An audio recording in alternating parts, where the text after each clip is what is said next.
Beda ya, di Mekah kita harus banyak bergerak, di Madinah harus banyak tenang.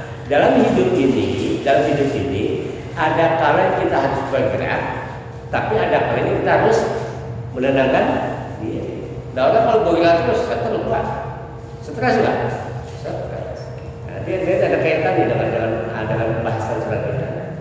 Sama itu kalau santai mulu nggak nyantai gitu kan? Nah, sukses kan? Sukses. Nah, dalam hidup juga perlu ketenangan.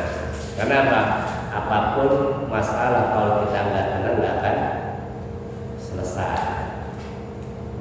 Kita sudah bahas dulu tuh. Ketika ada masalah, apa yang kita mintakan pertama pada Allah Subhanahu Wa Taala? Apakah masalah diselesaikan? Enggak.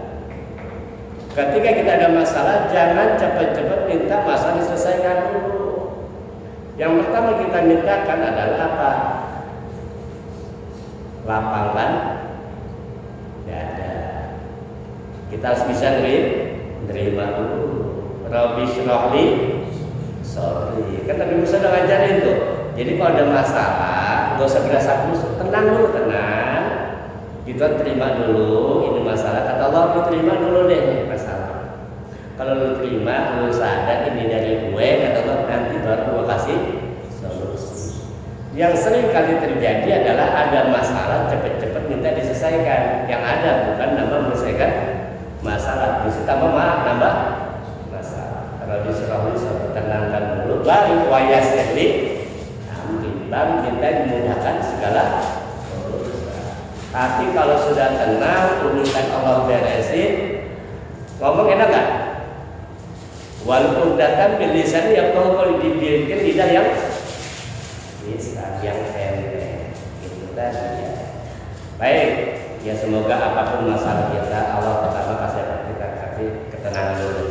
Tenang dulu, insya Allah sekeras apapun masalah ini pasti akan selesai. Apa? Apapun yang terjadi dalam hidup ini pasti akan selesai. Entah masalahnya selesai, entah umur kita yang selesai. Yang penting adalah jangan sampai urusan kita ini belum kelar, masalah belum selesai. Dan minta kepada Allah Subhanahu mudah-mudahan Allah bimbing kita dalam hal apapun.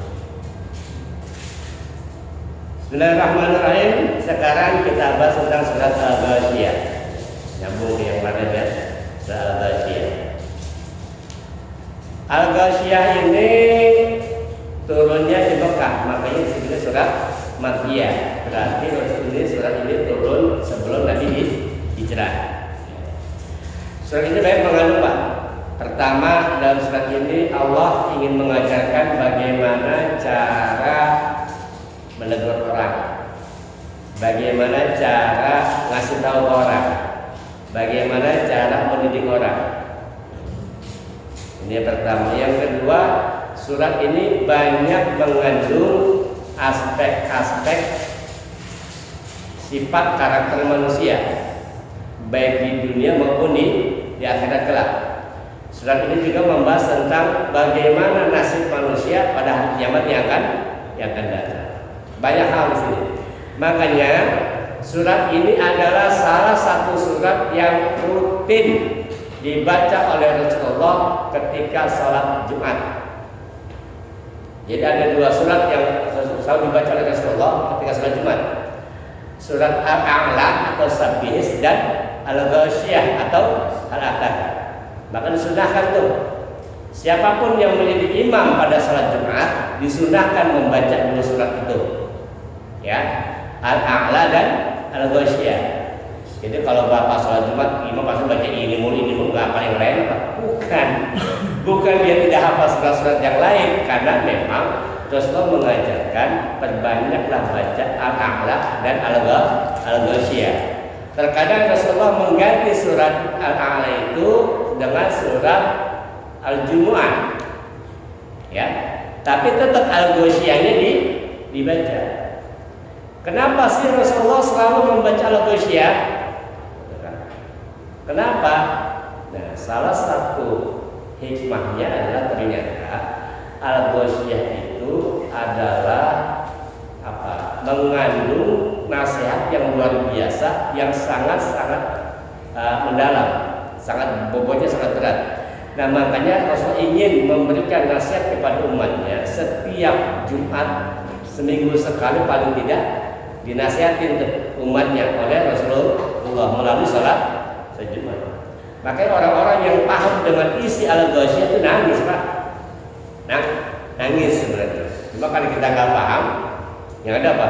Dia lama banget ya, bagus ya, lumayan. Benar ya? Kadang-kadang bulu sama ina atena kan kelar tuh kan? Ya. Kenapa? Karena tidak paham isi kandungan. Yuk, sama-sama kita pelajari ya. Surat ini masih berkaitan tentang hari kiamat. Ya. Baik, Al-Ghasyiyah artinya hari pembalasan atau Al-Ghasyiyah nama lain dari hari kiamat. Kiamat namanya banyak Pak. Ya. Hari kiamat. Kemudian apa lagi? Al-Ghasyiyah. Apalagi? Al-Qari'ah. Apalagi? Banyak Pak. Ya. Nama-nama dari kiamat. Yaumul Qiyamah. Dalam pembahasan yang lalu, bisalah ya. Baik, Rasulullah itu senantiasa membaca dua surat ketika salat Jumat itu, surat Al-A'la dan surat Al-Ghasyiyah.